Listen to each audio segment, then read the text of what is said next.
تو جس طرح ان کے یہ قبلے ہیں، اسی طرح اب اللہ تعالیٰ نے تمہارے لیے کعبۃ اللہ کو قبلہ مقرر فرما دیا ہے۔ تو فرمایا ہر گروہ کی ایک سمت ہے جس کی طرف وہ رخ کرتا ہے۔ فاستبقوا الخیرات، لہذا تم نیک کاموں میں ایک دوسرے سے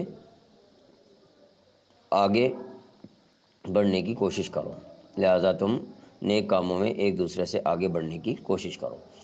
اینما تکونوا یأتی بکم اللہ جمیعا، تم جہاں بھی ہوگے اللہ تعالیٰ تم سب کو لے آئے گا، یعنی اپنے پاس اکٹھا کر لے گا۔ تو یہاں یہ بات بیان کی جا رہی ہے کہ جو لوگ قبلے کی تبدیلی پر اعتراض کر رہے تھے، ان پر بات کو مکمل کرنے کے بعد،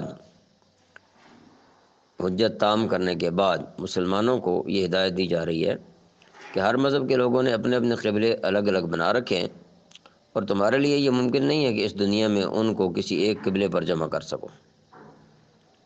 لہٰذا اب ان لوگوں سے قبلے کی بحث میں پڑنے کی بجائے تمہیں اپنے کام میں لگ جانا چاہیے۔